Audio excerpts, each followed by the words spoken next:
இலங்கை வரலாற்றில் முதன்முறை போதைப்பொருள் மாஃபியாவின் 28 கோடி ரூபாய் பணமாக மீட்பு. தென்னிலங்கையை அதிர வைத்த பின்னணி.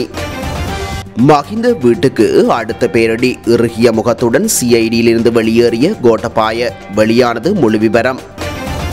சொகுசு ரயில் பெட்டிகளுக்குள் சுற்றுலா பயணிகளை தூங்க வைத்து மசாஜ் செய்தவர்கள் யார்? இணையத்தில் வைரலான காணொளியால் வந்த சிக்கல் அதிரடி காட்டிய ரயில்வே துறை.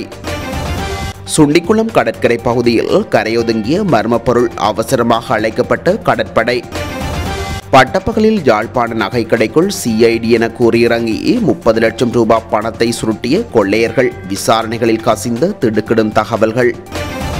மன்னார் நீதிமன்றத்திற்கு முன்னிடம்பெற்ற தீராத பகை பழிவாங்கல். பிரதான சந்தேக நபருக்கு நேர்ந்த பரிதாபம். துப்பாக்கிகளுடன் களமிறங்கியது போலீஸ் இராணுவ படை. சீனாவிலிருந்து பெருமகிழ்ச்சியுடன் நாடு திரும்பினார் ஜனாதிபதி அனுர. வெளியான காரணம் அங்கே நடந்தது இதுதான். நாமல் ராஜபக்சவுக்கு எதிராக சிஐடி அதிரடி நடவடிக்கை. மஹிந்த வீட்டில் சிக்கிய அடுத்த பெரும் புள்ளி. வயல் பகுதியில் கசிப்பு உற்பத்தி நிலையம் முற்றுகை. உற்பத்தி செய்தோர் தப்பியோட்டம். 14 பேரல் கோடா மீட்பு. கோட்டபாய இல்லை என்றால் ஆட்சி விடுதலை புலிகளிடம். ராஜபக்சர்களின் நெருங்கிய உறவினர் தகவல். நாட்டு மக்களுக்கு பெருமகிழ்ச்சி செய்தி. இன்று நள்ளிரவு முதல் 20% மின் கட்டணம் குறைப்பு. ஜனாதிபதியின் கிளீன் ஸ்ரீலங்கா திட்டம் அடுத்த வாரம் ஆரம்பமாகும். விவாதம். கொழும்பில் அசால்ட்டாக நடந்த திருட்டு. வெளியான சிசிடிவி காட்சிகள். நேற்றைய தினம் குற்றப்புலனாய்வு திணைக்களத்தில் ஆஜரான முன்னாள் ஜனாதிபதி கோட்டபாய ராஜபக்ச அங்கிருந்து இறுகிய முகத்துடன் ஊடகங்களை தவிர்த்து வெளியேறியுள்ளதாக தெரிவிக்கப்பட்டுள்ளது.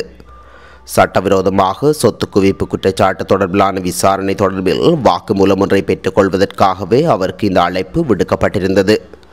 கதிர்காமம் பகுதியில் உள்ள காணி ஒன்று தொடர்பில் வாக்குமூலம் ஒன்றை வழங்குவதற்காக முன்னாள் ஜனாதிபதி கோட்டபாய ராஜபக்சவுக்கு குற்றப்புலனாய்வு திணைக்களம் அழைப்பு விடுத்திருந்த நிலையில் முன்னாள் ஜனாதிபதி நேற்று காலை திணைக்களத்தில் ஆஜராகியிருந்தார். இதன்போது சுமார் 1.5 மணித்தியாலங்கள் அவர் வாக்குமூலம் வழங்கியுள்ளதாக தெரிவிக்கப்படுகின்றது. தொடர்ச்சியாக மஹிந்தவின் குடும்ப உறுப்பினர்கள் இவ்வாறு அனுர அரசில் விசாரணைகளுக்காக அழைக்கப்பட்டு வரும் நிலையில் அடுத்ததாக அழைக்கப்பட போகும் நபர் யார் என்பது தொடர்பாக தொடர்ச்சியாக ஊகங்கள் வெளியிடப்பட்டு வருகின்றமை குறிப்பிடத்தக்கது. குருநாகல் பகுதியில் போதைப்பொருள் கடத்தல்காரர் ஒருவரிடமிருந்து 280 மில்லியன் ரூபாய் தொகையை போதைப்பொருள் தடுப்பு பணியகம் கைப்பற்றியுள்ளது. இலங்கை வரலாற்றில் முதன்முறையாக போதைப்பொருள் கடத்தல்காரர் ஒருவரிடம் மிகப்பெரிய தொகையை கைப்பற்றி போலீஸ் போதைப்பொருள் தடுப்பு பணியகம் சாதனை படைத்துள்ளது. குருநாகல் பகுதியில் உள்ள வீடொன்றிலிருந்து பணத்தொகை கண்டுபிடிக்கப்பட்டுள்ளதாக அதிகாரிகள் தெரிவித்துள்ளனர். கைது செய்யப்பட்ட போதைப்பொருள் கடத்தல்காரர் சிறைச்சாலைக்குள் இருந்தவாறு போதைப்பொருள் வர்த்தகத்தை வழிநடாத்தி வந்துள்ளதாக போலீசார் தெரிவிக்கின்றனர். இந்த சுற்றிவளைப்பின் போது 18 கிராம் ஐஸ் போதைப்பொருள், கப்ரக வாகனம் ஒன்று மற்றும் வேன் ஒன்றும் பறிமுதல் செய்யப்பட்டுள்ளதாக போலீசார் தெரிவித்துள்ளனர். இந்த சம்பவம் தொடர்பாக தற்போது சிறையில் உள்ள போதைப்பொருள் கடத்தல்காரர் குருநாகல் நீதவான் நீதிமன்றத்தில் ஆஜர்படுத்தப்பட்ட நிலையில் அவரை தடுத்து வைத்து விசாரிக்க நீதவான் அனுமதி வழங்கியுள்ளார். இலங்கை ரயில் மசாஜ் சேவைகளை வழங்கும் காணொளி சமூக வலைத்தளங்களில் வெளியான நிலையில் இது குறித்து ரயில்வே துறை சிறப்பு கவனம் செலுத்தியுள்ளது. இது தொடர்பான கூடுதல் விவகாரங்களை ரயில்வே பொது மேலாளர் நேற்று இடம்பெற்ற ஊடக சந்திப்பில் வெளியிட்டுள்ளார். இந்த மசாஜ் சேவையால் ரயிலுக்கு ஏதேனும் சேதம் ஏற்பட்டதா என்பதை சரிபார்க்க ஏற்கனவே நடவடிக்கைகள் எடுக்கப்பட்டுள்ளதாக அவர் கூறினார். இதுபோன்ற இழப்புகள் அடையாளம் காணப்பட்டால் ரயில் வாடகைக்கு எடுத்த நிறுவனங்களிடமிருந்து பணத்தை மீட்டெடுக்க நடவடிக்கை எடுக்கப்படும் என்றும் அவர் வலியுறுத்தியிருந்தார். சுற்றுலா பயணிகளை மட்டுமே ஏற்றிச் செல்வதாக கூறி ரயில் பெட்டிகளை முன்பதிவு செய்து ஒரு தனியார் நிறுவனம் இந்த மசாஜ் சேவையை இயக்கி வருவது விசாரணையில் தெரியவந்துள்ளது. இருப்பினும் இந்த பயணத்தில் மசாஜ் சேவையை இயக்குவதற்கு ரயில்வே துறைக்கு தகவல் தெரிவிக்கப்படவில்லை அல்லது அனுமதி கோரப்படவில்லை என்பது உறுதிப்படுத்தப்பட்டுள்ளது. ரயில்களில் இதுபோன்ற மசாஜ் சேவைகளை நடாத்துவதற்கு சட்டபூர்வ அனுமதி இல்லை என்று ரயில்வே பொது மேலாளர் விளக்கியிருந்தார். மேலும் இந்த சம்பவம் குறித்து முறையான விசாரணைகளை நடாத்த ரயில்வே துறை நடவடிக்கை எடுத்து வருவதாகவும் பொருத்தமான சட்ட நடவடிக்கை எடுக்கவும் தயாராக இருப்பதாகவும் அவர் கூறி முடித்திருந்தார். கிளிநொச்சி சுண்டிக்குளம் கடற்கரை பகுதியில் இனம் தெரியாத மர்ம பொருளொன்று நேற்று கடற்படையினரால் மீட்கப்பட்டுள்ளது. இந்த மர்ம பொருளானது நேற்றைய தினம் மீட்கப்பட்டது. குறித்த மர்ம பொருளில் சிங்களம், தமிழ், ஆங்கிலம் ஆகிய 3 மொழிகளிலும் வாசகங்கள் எழுதப்பட்டுள்ளமை குறிப்பிடத்தக்கது. அண்மை காலமாக தமிழர் பகுதி உட்பட்ட இலங்கையின் கடற்கரை பகுதிகளில் இவ்வாறு மர்ம பொருட்கள் வந்து கரையொதுங்கி வரும் சம்பவங்கள் தொடர்ச்சியாக பதிவாகி வருகின்றமை குறிப்பிடத்தக்கது. யாழ்ப்பாணம் கஸ்தூரியார் வீதியில் அமைந்துள்ள நகை கடையொன்றில் போலீஸ் புலனாய்வு பிரிவினர் என கூறி சுமார் 30 லட்சம் ரூபாய் பணம் நேற்று முன்தினம் 16ஆம் திகதி கொள்ளையிடப்பட்டுள்ளதாக தெரிவிக்கப்படுகின்றது. வருமான வரி பரிசோதகர்கள் என கூறி இந்த கொள்ளைச் சம்பவம் இடம்பெற்றுள்ளது. சம்பவம் தொடர்பில் மேலும் தெரிய வருகையில், விசாரணைகளை மேற்கொள்ள முதல் கடையின் கதவுகளை மூடி கடையினுள் இருந்த கண்காணிப்பு கேமராவில் கட்டுப்பாட்டு தொகுதியினை கழட்டி தம்பசம் எடுத்துக்கொண்டும் கடையின் உரிமையாளர் மற்றும் கடை ஊழியர்களின் தொலைபேசிகளை நிறுத்தி வைக்குமாறும் பணித்துள்ளனர். பின்னர் கடையில் சட்டவிரோதமான முறையில் பெருந்தொகை நகைகள் உள்ளதாகவும் கணக்கில் காட்டாத பெருமளவான பணம் உள்ளதாகவும் தமக்கு கிடைக்கப்பெற்ற இரகசிய தகவலின் அடிப்படையிலேயே விசாரணைக்கு வந்துள்ளதாக கூறி கடை உரிமையாளர் மற்றும் ஊழியர்களிடம் விசாரணைகளை முன்னெடுத்திருந்தனர்.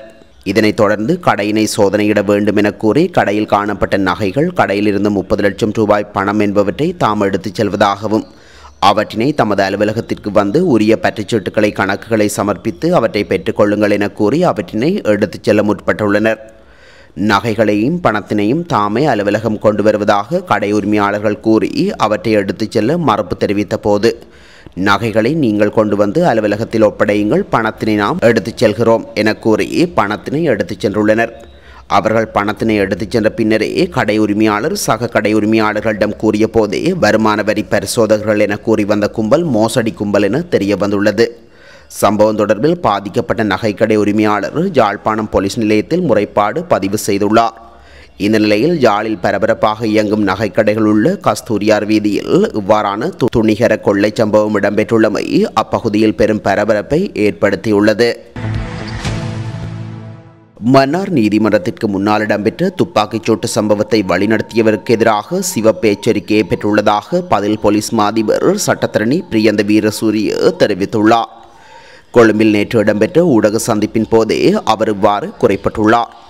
இந்த விடயம் தொடர்பில் அவர் மேலும் தெரிவிக்கையில், மன்னார் நீதிமன்றத்தின் முன்னால் வியாழக்கிழமை இடம்பெற்ற துப்பாக்கிச்சூட்டு சம்பவத்தின் போது 2 உயிரிழந்துள்ளனர். மாட்டு வண்டி சவாரியை அடிப்படையாக கொண்டு முரண்பாடு காணப்பட்டு வந்துள்ளது. முதல் சம்பவத்தில் 2022ஆம் ஆண்டு 2 உயிரிழந்துள்ளனர். இதனைத் தொடர்ந்து ஒருவர் வாகனத்தினால் மோதப்பட்டு கொலை செய்யப்பட்டுள்ளார். 2023ஆம் ஆண்டு 2 துப்பாக்கிச்சூட்டுக்கு இலக்காக உயிரிழந்துள்ளனர். இறுதியாக வியாழக்கிழமை மன்னார் நீதிமன்றத்திற்கு முன் இடம்பெற்ற துப்பாக்கிச்சூட்டு சம்பவத்தில் உயிரிழந்த 2 முதலாவதாக இடம்பெற்ற 2 மரணம் தொடர்பில் சந்தேக நபர்கள் ஆவர். பட்டப்பகலில் நீதிமன்றத்திற்கு முன்பாக இடம்பெற்ற துப்பாக்கிச்சூட்டு சம்பவத்தை தடுக்க முடியாத போலீசார் குற்றவாளிகளையும் கைது செய்ய முடியாமல் போனமை தொடர்பில் மக்கள் போலீசார் மீது அதிருப்தியை வெளிப்படுத்தி வருகின்றனர். துப்பாக்கிச்சூடு இடம்பெற்ற இடத்தில் ஒரு பகுதியில் நீதிமன்ற வளாகமும் அங்கு துப்பாக்கி ஏந்திய போலீசார் கடமையில் இருந்த நிலையில், மறுபக்கம் மன்னார் மாவட்ட போக்குவரத்து போலீசாரின் அலுவலகம் காணப்பட்ட நிலையில் சம்பவம் இடம்பெற்றிருந்தது.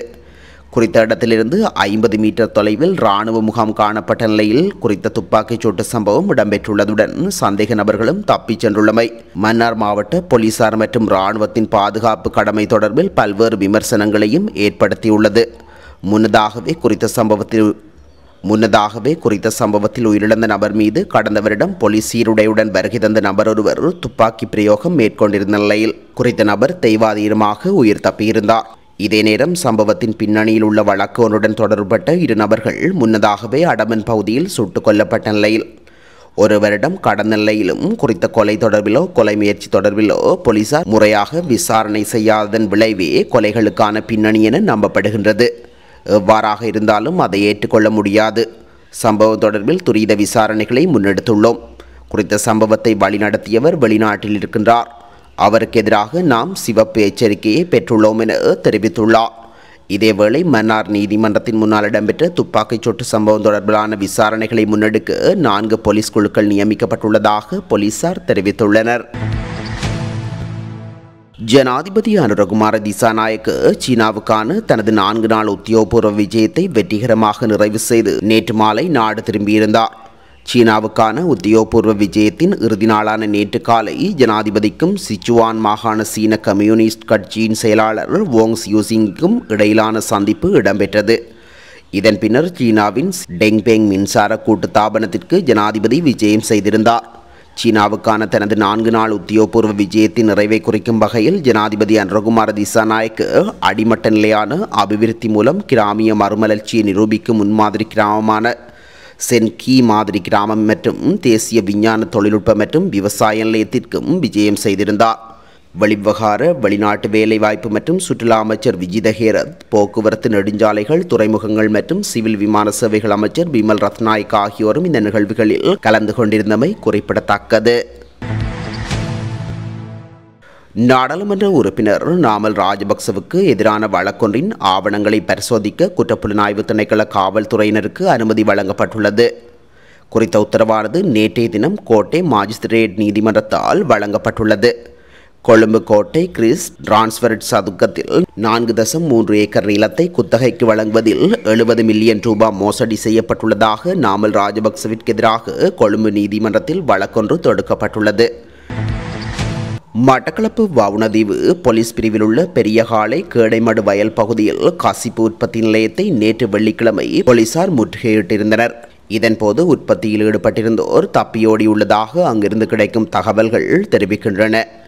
வவுணதீவு போலீஸ் நிலைய பொறுப்பதிகாரிக்கு கிடைத்த தகவல் ஒன்றினை அடுத்து பெரும் குற்றத்தடுப்பு பிரிவு போலீஸ் பொறுப்பதிகாரி பரிசோதகர் ஏபிடிபி சில்வா தலைமையிலான போலீஸ் குழுவினர் குறித்த வயல் பிரதேசத்தில் உள்ள கசிப்பு உற்பத்தி நிலையத்தை சம்பவ தினமான நேற்று முற்றுகையிட்டிருந்தனர்.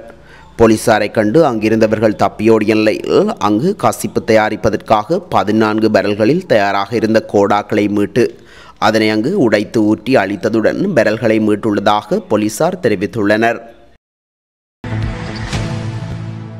முன்னாள் ஜனாதிபதி கோடபாய ராஜபக்ச இல்லை என்றால் நாடு விடுதலை புலிகளின் ஆட்சியில்தான் இருந்திருக்கும் என ரஷ்யாவுக்கான முன்னாள் இலங்கை தூதுவர் உதயங்க வீரதுங்க தெரிவித்துள்ளார். நுகேகுட நீதவான் நேற்றைய தினம் பிணையில் செல்ல அனுமதிக்கப்பட்ட வீரதுங்க ஊடகங்களுக்கு கருத்து தெரிவிக்கையிலேயே இவ்வாறு அவர் குறிப்பிட்டுள்ளார். நீங்கள் ராஜபக்சவின் ஆதரவாளராக இருந்தால் பேருந்தில் பயணிக்கும் போது கூட கவனமாக பயணியுங்கள். ஒருவேளை யாருடைய காலையேனும் தவறுதலாக மிதித்துவிட்டால் கூட நீங்களும் சிறைக்கு செல்ல நேரிடலாம்.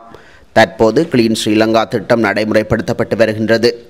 மக்கள் ஜனாதிபதியிடம் எதிர்பார்ப்பது பொருளாதார வளர்ச்சிக்கான செயற்பாடுகளே ஆகும். மக்கள் ஏனைய ஆட்சியாளர்களை நிராகரித்து அனுரகுமார திசாநாயக்கவை தேர்ந்தெடுத்தது அவர்களின் ஆட்சியில் பொருளாதார வளர்ச்சியை பார்ப்பதற்கே ஆகும். மாறாக பேரவாவிகளை சுத்தம் செய்வதையோ முச்சக்கர வண்டி வைத்திருக்கும் சகோதரர்களின் அலங்கார பொருட்களை பறிப்பதையோ மக்கள் எதிர்பார்க்கவில்லை. வடக்கில் தமிழ் மக்கள் அனுரவிற்கு நம்பிக்கையோடு வாக்களித்தனர். கடந்த 16 வருடங்களாக சிறையில் தவிக்கும் 10 தமிழ் அரசியல் கைதிகளை அனுர அரசாங்கம் விடுவிக்கும் என்ற நம்பிக்கையில் அவர்கள் வாக்களித்திருந்தனர். அவர்கள் இனவாதிகள் அல்ல. அவர்களில் ஒருவரோடு நான் சிறையில் இருந்தேன். இனவாதி என்றால் அவரின் கழுத்தை நெரித்திருக்க வேண்டும். ஆனால் அவர் அவ்வாறு செய்யவில்லை. இந்த நேரத்தில் விடுதலை புலிகளின் தலைவர் பிரபாகரன் கூறியதை அவர்கள் செய்தார்கள். ஆனால் 16 வருடங்களாக சிறையில் தவிக்கும் அவர்கள் இனவாதிகள் அல்ல. அவர்களை விடுதலை செய்யுங்கள். அத்துடன் முன்னாள் ஜனாதிபதி கோடபாய ராஜபக்ச குற்றவாளி என முடிந்தால் நிரூபியுங்கள். அவர் எந்த ஒரு ஊழலையும் இதுவரையில் செய்யவில்லை. அவரின் அருமையை நாட்டு மக்கள் மிக விரைவில் உணர்ந்து கொள்வார்கள். அவர் இல்லையெனில் நாங்கள் விடுதலை புலிகள் ஆட்சியின் கீழ்தான் இருந்திருப்போம். இதேபோல மஹிந்த ராஜபக்ச என்பவர் பயமறியாத ஒருவர் என அவர் தெரிவித்துள்ளார். சராசரியாக 20% மின் கட்டணத்தை குறைப்பதற்கு தீர்மானிக்கப்பட்டுள்ளதாக இலங்கை பொது பயன்பாடுகள் ஆணைக்குழு அறிவித்துள்ளது. இந்த கட்டண திருத்தம் நேற்று நள்ளிரவு முதல் அமுலுக்கு வரவுள்ளதாக அதன் தொடர்பாடல் பிரிவு பணிப்பாளர் ஜெயநாத் ஹேரத் தெரிவித்துள்ளார். இதன்படி முதல் 6 மாதங்களுக்கு புதிய கட்டண திருத்தத்தின் கீழ் கட்டண திருத்தம் மேற்கொள்ளப்படும் என அவர் குறிப்பிட்டுள்ளார். ஆளும் கட்சியினால் கொண்டுவரப்படும் கிளீன் ஸ்ரீலங்கா திட்டம் தொடர்பான சபை ஒத்திவைப்பு விவாதம் அடுத்த வாரம் நாடாளுமன்றத்தில் இடம்பெற உள்ளது. நாடாளுமன்றம் ஜனவரி 21 முதல் 24 வரை கூடுவதற்கு தீர்மானிக்கப்பட்டுள்ளதாக நாடாளுமன்ற செயலாளர் நாயகம் குஷானி ரோஹணதீர தெரிவித்துள்ளார். நேற்று அதிகாலை 1:30 மணியளவில் கொழும்பு உலக வர்த்தக நிலையத்தின் 26வது மாடியிலும் அதே மாடியில் உள்ள பல நிறுவனங்களிலும் உள்ள அலுவலகங்களில் 25 லட்சத்திற்கும் அதிகமான கணனிகள் மற்றும் கைத்தொலைபேசிகள் திருடிச் செல்லும் சிசிடிவி காட்சிகள் பதிவாகியுள்ளது. குறித்த காட்சிகளின் காணொளி இதோ.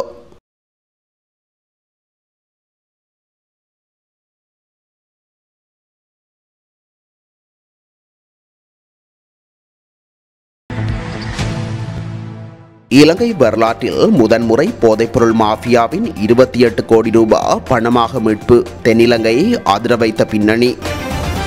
மஹிந்த வீட்டுக்கு அடுத்த பேரடி. இறுகிய முகத்துடன் சிஐடியிலிருந்து வெளியேறிய கோட்டபாய. வெளியானது முழு விவரம். சொகுசு ரயில் பெட்டிகளுக்குள் சுற்றுலா பயணிகளை தூங்க வைத்து மசாஜ் செய்தவர்கள் யார்? இணையத்தில் வைரலான காணொளியால் வந்த சிக்கல் அதிரடி காட்டிய ரயில்வே துறை. சுண்டிக்குளம் கடற்கரை பகுதியில் கரையொதுங்கிய மர்மப்பொருள். அவசரமாக அழைக்கப்பட்ட கடற்படை. பட்டப்பகலில் யாழ்ப்பாண நகைக்கடைக்குள் சிஐடி என கூறியிறங்கி 30 லட்சம் ரூபாய் பணத்தை சுருட்டிய கொள்ளையர்கள். விசாரணைகளில் கசிந்த திடுக்கிடும் தகவல்கள். மன்னார் நீதிமன்றத்திற்கு முன்னிடம்பெற்ற தீராத பகை பழிவாங்கல். பிரதான சந்தேக நபருக்கு நேர்ந்த பரிதாபம். துப்பாக்கிகளுடன் களமிறங்கியது போலீஸ் இராணுவ படை. சீனாவிலிருந்து பெரும் மகிழ்ச்சியுடன் நாடு திரும்பினார் ஜனாதிபதி அனுர. வெளியான காரணம் அங்கே நடந்தது இதுதான். நாமல் ராஜபக்சவுக்கு எதிராக சிஐடி அதிரடி நடவடிக்கை. மஹிந்த வீட்டில் சிக்கிய அடுத்த பெரும் புள்ளி.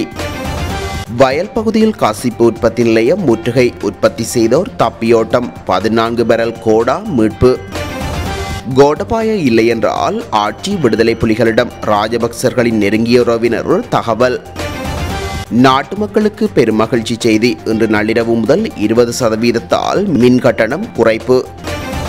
ஜனாதிபதியின் கிளீன் ஸ்ரீலங்கா திட்டம் அடுத்த வாரம் ஆரம்பமாகும். விவாதம். கொழும்பில் அசால்ட்டாக நடந்த திருட்டு. வெளியான சிசிடிவி காட்சிகள்.